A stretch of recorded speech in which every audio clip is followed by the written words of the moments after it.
വിശുദ്ധ യോഹന്നാൻ എഴുതിയ സുവിശേഷം 15-ാം അധ്യായം 18 മുതൽ 27 വരെയുള്ള തിരുവചനങ്ങൾ. ലോകം നിങ്ങളെ ദ്വേഷിക്കുന്നുവെങ്കിൽ അതിനു മുമ്പേ അത് എന്നെ ദ്വേഷിച്ചുവെന്ന് അറിഞ്ഞുകൊള്ളുവിൻ. നിങ്ങൾ ലോകത്തിൻ്റേതായിരുന്നുവെങ്കിൽ ലോകം സ്വന്തമായതിനെ സ്നേഹിക്കുമായിരുന്നു. എന്നാൽ നിങ്ങൾ ലോകത്തിൻ്റേതല്ലാത്തതുകൊണ്ട് ഞാൻ നിങ്ങളെ ലോകത്തിൽ നിന്ന് തിരഞ്ഞെടുത്തതുകൊണ്ട് ലോകം നിങ്ങളെ ദ്വേഷിക്കുന്നു. ദാസൻ യജമാനനേക്കാൾ വലിയവനല്ല എന്ന് ഞാൻ നിങ്ങളോട് പറഞ്ഞ വചനം നിങ്ങൾ ഓർമ്മിക്കുവിൻ.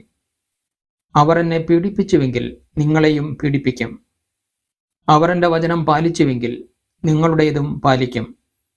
എന്നാൽ എൻ്റെ നാമം മൂലം അവർ ഇതെല്ലാം നിങ്ങളോട് ചെയ്യും. കാരണം എന്നെ അയച്ചവനെ അവർ അറിയുന്നില്ല.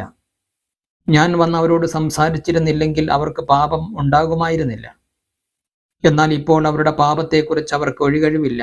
എന്നെ ദ്വേഷിക്കുന്നവൻ എൻ്റെ പിതാവിനെയും ദ്വേഷിക്കുന്നു. മറ്റാരും ചെയ്തിട്ടില്ലാത്ത പ്രവൃത്തികൾ ഞാൻ അവരുടെ ഇടയിൽ ചെയ്തില്ലായിരുന്നുവെങ്കിൽ അവർക്ക് പാപമുണ്ടാകുമായിരുന്നില്ല.